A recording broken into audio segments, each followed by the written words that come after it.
All right, y'all, welcome back. This is going to be chapter 5 in the Congress book, Checks and Balances.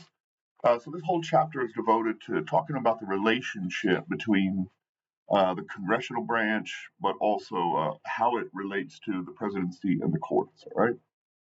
Um, we know that the president can veto, um, but there are a lot of checks that the Congress has on the president. Though I would point out this seems to be changing in contemporary times. Trump is sort of breaking things, and we'll see where it all lands out. But it'll take years for the courts to resolve some of these things. And the expectation of the founders was that the Congress would push back, but Trump has a Republican Congress, so there's little incentive for them to push back, right? But there are theoretically checks and balances on the president, including the veto, wherein you need 2/3 of both chambers to override a presidential veto. The appropriations power, I think this is where the Democrats are going to go. With the new continuing resolution to fund the government, it looks like we might get a shutdown because the Democrats are going to scream to the rooftops about Article 1 of the Constitution, saying that the Congress decides where funding goes, not the president. Uh, the bully pulpit, you can get out and try to embarrass the president, but this can be tricky because the president has the bigger bully pulpit, right? They have a national audience, you have a statewide audience. Um, you can use stall tactics, right, for legislation, let it die out in subcommittees, committees, etc. Um, tack on a bunch of amendments they don't like, all this kind of stuff. And then they also have approval power of treaties, right? Which are pretty rare. Treaty, they're always occurring. Like the new, the former Trump administration passed the new Mexico-Canada trade agreement.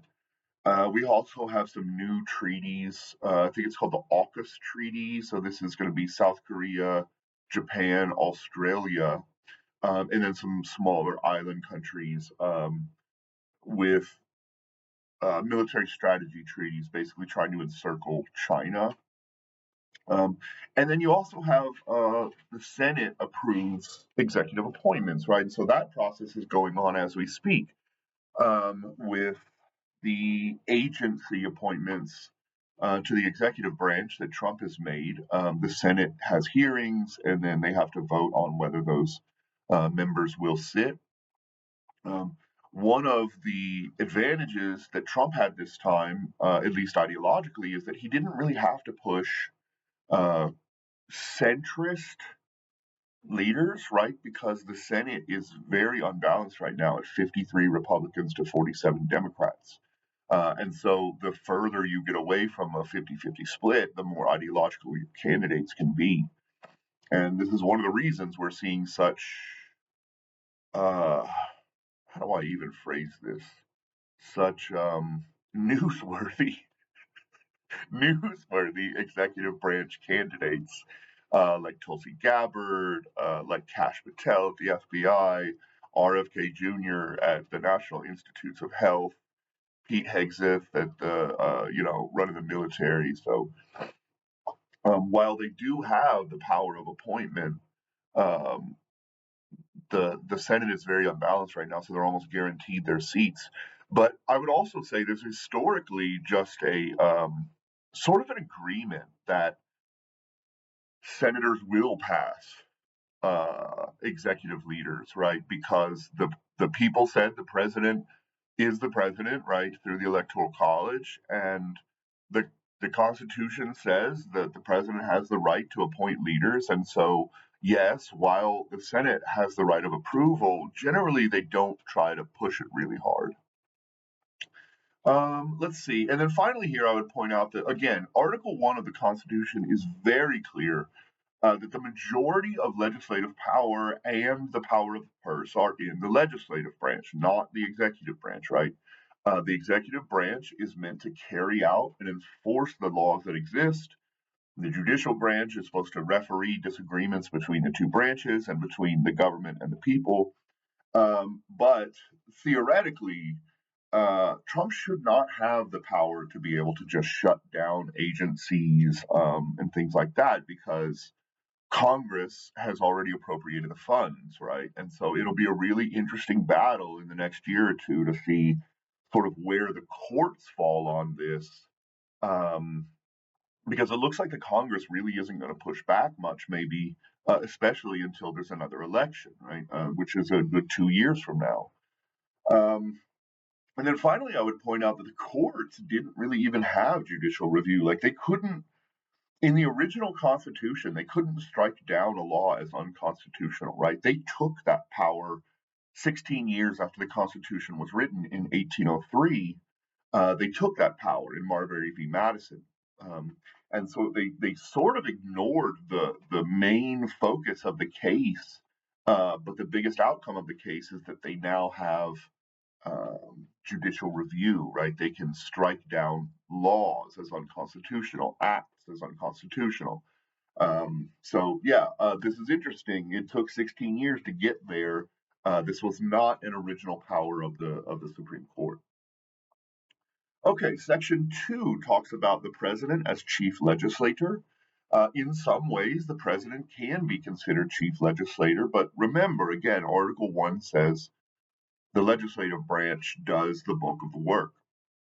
But there are some ways that the president can at least frame the oncoming legislative year, right? So the State of the Union address is really powerful in setting the framework for the legislative work that is going to be done in the coming year, right?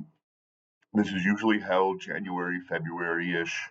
Um, the Constitution says that you must give a State of the Union to the people occasionally, basically, but they've kind of set on this like once a year tradition, especially during television times, right, where they can get like this huge viewership.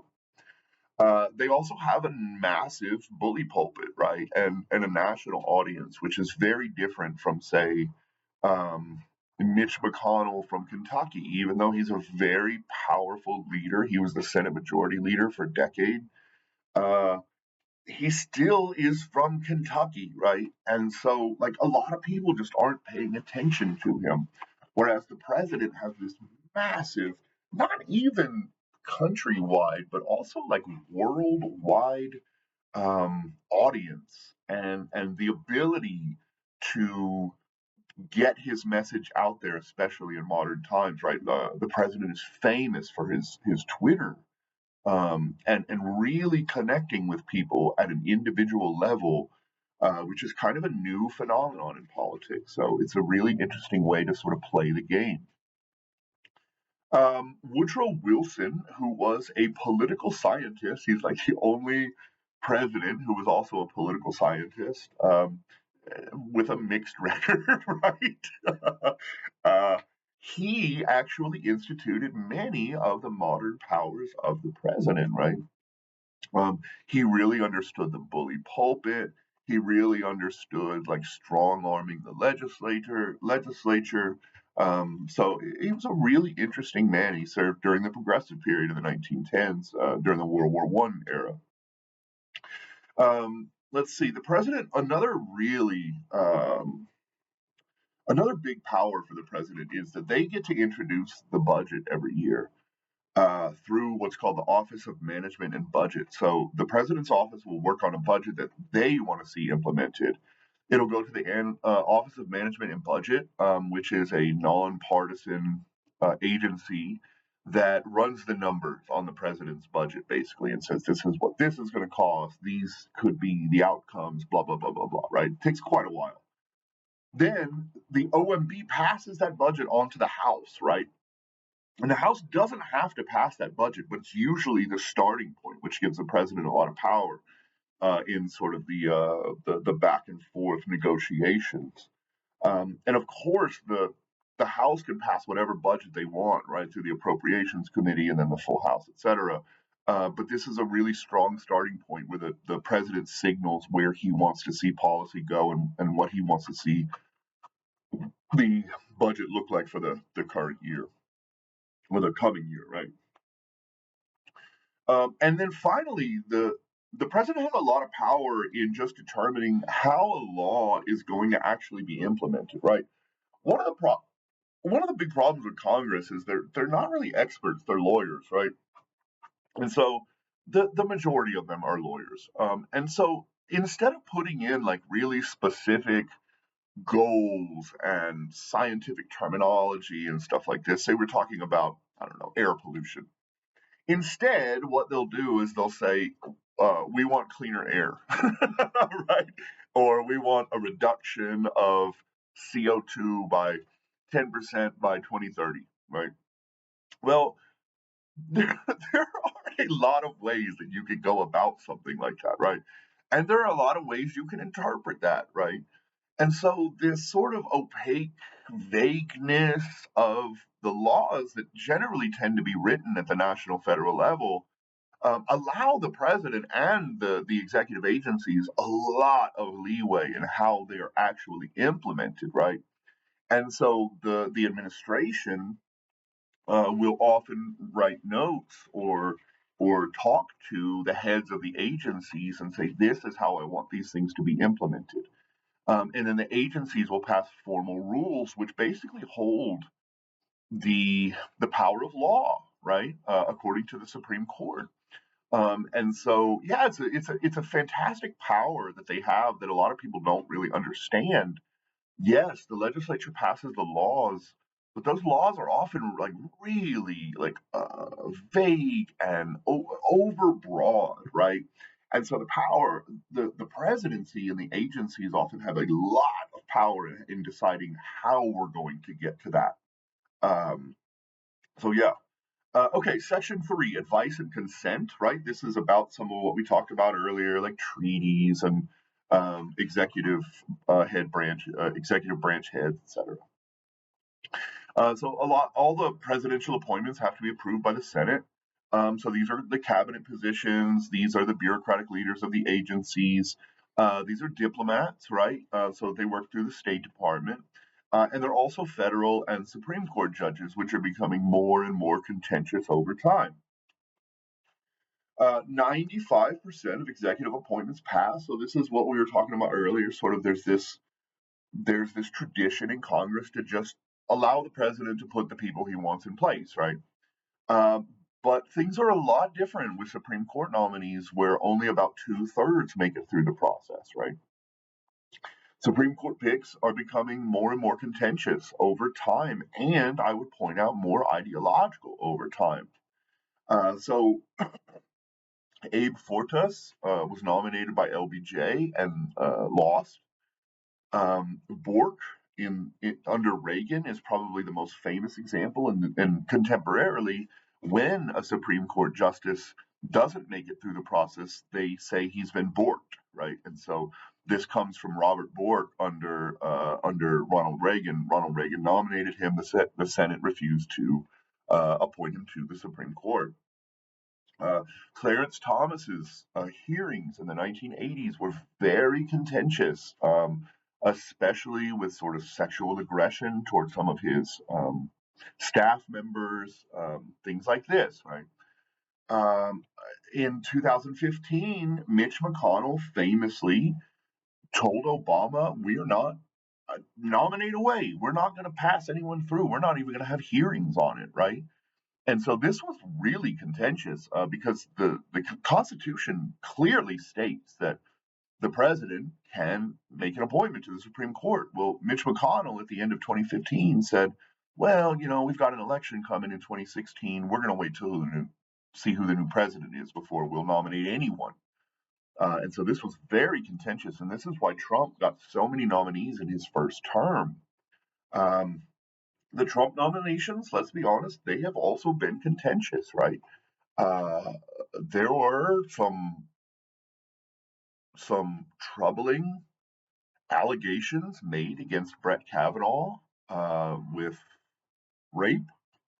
There were some concerning views from some of at least the Democratic side, from Amy Coney Barrett, who was from this very sort of small Christian sect that has some strange ideas. I think if you look at sort of the median voter, And so, some of these interviews got really weird. And at one point, like Brett Kavanaugh broke down crying in the middle of his interview. I mean, it's just some strange stuff in contemporary times when it comes to these things. And they're getting more and more and more contentious and more and more and more ideological. Um, let's see. So the process, though, basically is the president kind of quietly mentions a nominee in the background, right? And he says, "This is who I'm thinking about." They will inform the Congress, but then they will also pass the packet on, and the FBI and the American Bar Association will investigate the nominee, right? Um, the FBI is supposed to do a very deep dive into the nominee's entire life. The American Bar Association goes through all of their past not legislative, but judicial actions and writings and determine how competent they are to serve. Let's see, and then the Justice Department and the Senate send the candidate or the nominee uh, huge questionnaire. We're talking about like 500 to 1,000 questions. Um, then, if they get past sort of that background check, then the Senate Judiciary Committee will hold hearings. And if they approve of the nominee, then it will go to the full Senate where they will have interviews. And then finally, they will vote, right?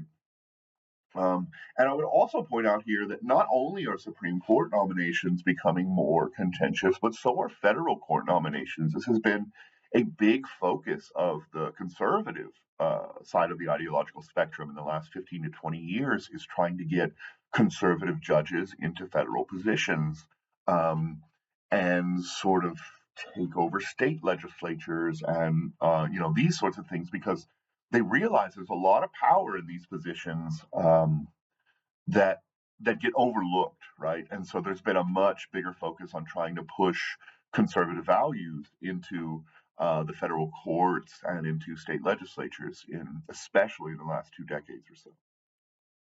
Okay, section 4 is about war and peace. So, the Constitution says that only the legislature has the power to declare war. But this is squishy, right? The Congress hasn't actually declared a war since like Korea or Vietnam. And yet we've been in many wars since then, right? Uh, so I can kind of teach you the theoretical constitutional side of it, but I also want to teach you the reality side of it, where the president has an insane amount of power in conducting war, starting war, finishing war, etc.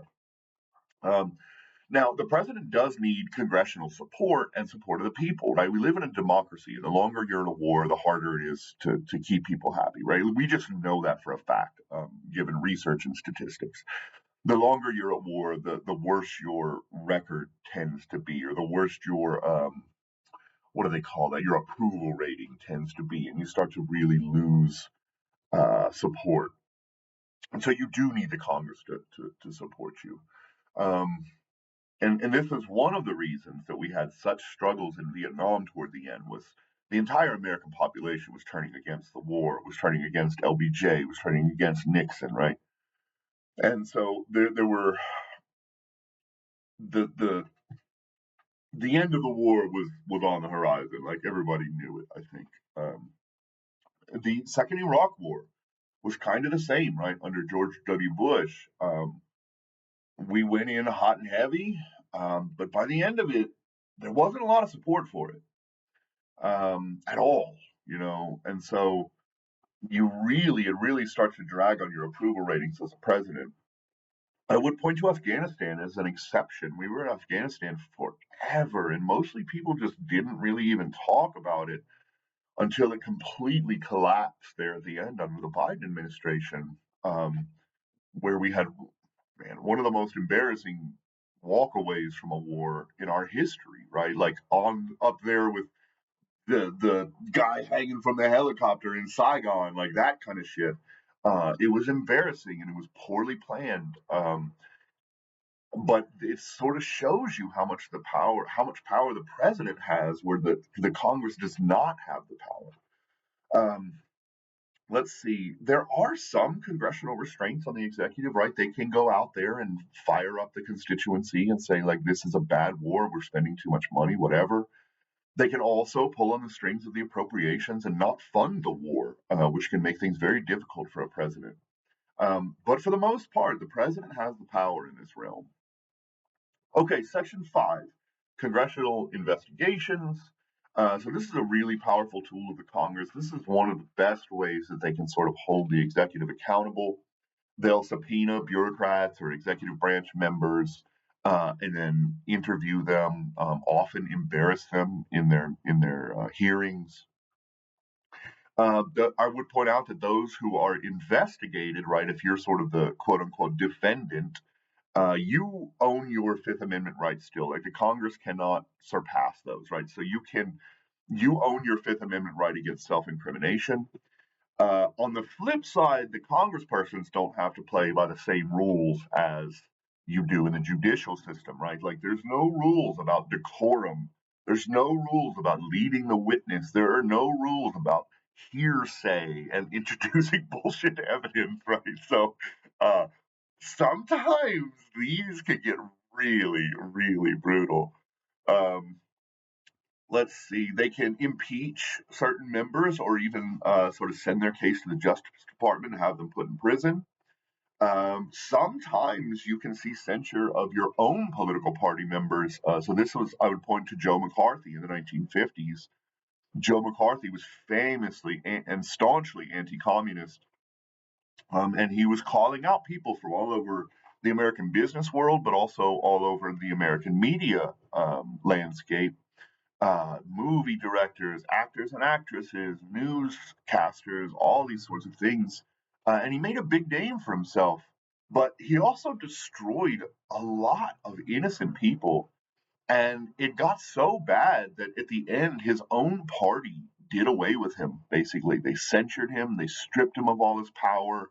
Uh, so, yeah, it came back to bite him in the ass in the long run. Let's see. And then I would also point out as another good example is the Watergate hearings, right? The Nixon hearings, where the Congress was investigating Nixon and the higher ups in his reelection committee when they broke into the Watergate hotel and stole a bunch of data. Um, and so those those hearings outed Nixon and outed the fact that he had been secretly taping himself in the White House Oval Office. And so they subpoenaed those tapes, and the Supreme Court said, yes, you have to give them up. And that's the point where Nixon basically just walked away, right? His vice president had already resigned, Spiro Agnew, under some really shady circumstances. Then the Watergate scandal happened, and instead of being impeached and perhaps imprisoned, he resigned. And Gerald Ford came in and immediately pardoned him, which was questionable, but Ford said it would be better for the nation that way, right? But that's a really good example of the Congress taking down a president. Like it was pretty embarrassing. Um, okay, Section 6, Punishment and Protection. Okay, let's see. Impeachment. We should talk about impeachment. Yeah, impeachment requires a majority vote in the House. So basically, both parties will present evidence before the House, and then they have a flat up or down vote on do we impeach the president, right? And so there have been a handful of impeachments, including, I think, Andrew Johnson, Andrew Jackson, Bill Clinton, and twice for Donald Trump. Um, it's pretty rare, and it's almost it's almost impossible to actually impeach a president because of the high bar of 67 members. Two-thirds of the Senate has to vote that way. But they can't embarrass you, right? And so uh, it requires a majority vote in the House, and then the trial will go to the Senate if that majority vote passes. So at that point, they're impeached, and now we'll have an impeachment trial in the Senate. And usually, what happens is the House members take the lead in prosecution and defense, right? So there were a small group of House members that led like the Trump impeachment proceedings. I remember on the left side, like Eric Swalwell was one. I can't remember all of them, but let's see. And so the Democrats will have their leaders sort of in the Senate fighting for it. The Republicans will have their leaders in the Senate fighting on the other side. They'll have, often famous attorneys. They'll have expert witnesses, etc. Um, One of the problems with the impeachment thing is the Constitution says you can impeach for quote high crimes and misdemeanors, but it's really vague. Uh, it's generated a lot of contentious argument in the past, like the Bill Clinton blowjob thing. Like he did not get impeached for the blowjob, right? He got impeached for lying about the blowjob, and the Republicans in the House at the time and the Senate, I guess, basically called that a high crime and misdemeanor. That's questionable. I don't really know. So this is this is the problematic thing. They should probably be more clear about like what is an impeachable offense. Um, yeah, and then Trump withholding military funds in Ukraine, like that was the first impeachment for Trump. Was what happened was Biden's son Hunter, who is really shady, as we know, was on the board of some energy firm in Ukraine. Who knows why? We all know why, I think. Uh, but anyway, he's on the board of Ukraine. Trump is president and says, all right, Zelensky, or I don't remember if Zelensky was president at the time, but he said, all right, I'm going to withhold your military funding until you open an investigation into Hunter Biden and what the hell he's doing here. Um, and so the Democrats impeached him for that because they said that they had already passed the funding for Ukraine through their Article 1 powers. But I don't know, man. Like, this is a slippery slope, right? Just impeaching presidents for minor issues like, not telling the truth about a sexual encounter, or he probably shouldn't have said like I'm going to withhold funds for you to investigate Hunter Biden. Like, I guess that sounds a little shady, but is that a high crime? I don't know. Okay, two-thirds vote is necessary in the Senate to impeach. This is why impeachments almost never work. The only reason that Nixon stepped down is because he knew he was going to be impeached. The numbers were absolutely there. Let's see. On the flip side, congresspersons can actually be investigated as well by the Department of Justice or the FBI, even.